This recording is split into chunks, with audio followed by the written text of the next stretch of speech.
ಯೇಸುವಿಗೆ ಸ್ತೋತ್ರ. ಇಂದು 10 ಸೆಪ್ಟೆಂಬರ್ 2025. ಶುಭೋದಯ. ಈ ದಿನದ ಧ್ಯಾನ ಭಾಗ ಪೌಲನು ಕೊಲೊಸ್ಸೆಯವರಿಗೆ ಬರೆದ ಪತ್ರಿಕೆ 3ನೇ ಅಧ್ಯಾಯ 18ರಿಂದ 20 ವಾಕ್ಯ.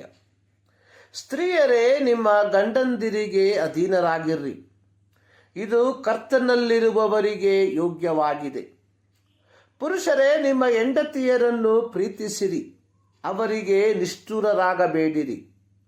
ಮಕ್ಕಳೇ, ಎಲ್ಲ ವಿಷಯಗಳಲ್ಲಿ ನಿಮ್ಮ ತಂದೆ ತಾಯಿಗಳ ಮಾತನ್ನು ಕೇಳಿರಿ, ಇದು ಕರ್ತನ ದೃಷ್ಟಿಯಲ್ಲಿ ಮೆಚ್ಚುಗೆಯಾಗಿದೆ. ತಂದೆಗಳೇ, ನಿಮ್ಮ ಮಕ್ಕಳನ್ನು ಕೆಣಕಿ ಅವರಿಗೆ ಮನಗುಂದಿಸಬೇಡಿರಿ. ಜೀವಿತದಲ್ಲಿ ಯೇಸು ಕ್ರಿಸ್ತನಿಗೆ ತಮ್ಮ ಆಳ್ವಿಕೆಯನ್ನು ಅಂದರೆ ಲಾರ್ಡ್ಶಿಪ್ ವಹಿಸಿಕೊಟ್ಟಿರುವ ಪ್ರತಿಯೊಬ್ಬರು ತಮ್ಮ ಕುಟುಂಬ ಜೀವನದಲ್ಲಿ ಅಥವಾ ದಾಂಪತ್ಯ ಜೀವಿತದಲ್ಲಿ ನಿರ್ವಹಿಸಬೇಕಾದ ಕರ್ತವ್ಯಗಳ ಕುರಿತಾಗಿ ಪೌಲನು ಈ ಭಾಗಗಳಲ್ಲಿ ಉಲ್ಲೇಖಿಸಿ ಬರೆದಿರುವಂತದ್ದನ್ನು ನೋಡುತ್ತೇವೆ.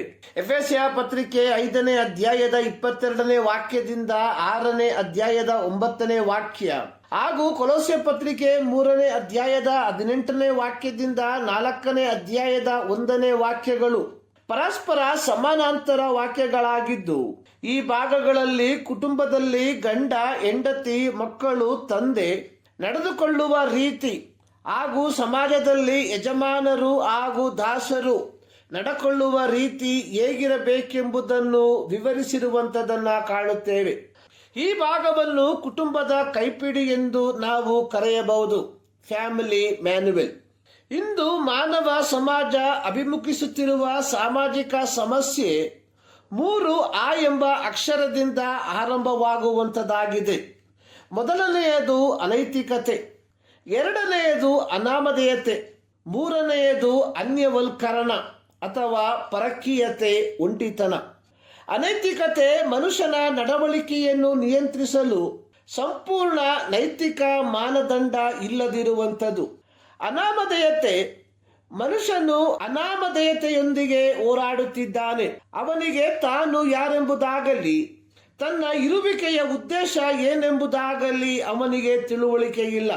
ಅನ್ಯವಲ್ಕರಣ, ಪಾಪವು ಮನುಷ್ಯನನ್ನು ದೇವರಿಂದ ಮಾತ್ರವಲ್ಲ ಇತರೆ ಮನುಷ್ಯರೊಂದಿಗೂ ನಮ್ಮನ್ನು ಅನ್ಯವಲ್ಕರಣಗೊಳಿಸಿತು ಅಥವಾ ಒಂಟಿತನಗೊಳಿಸಿತು.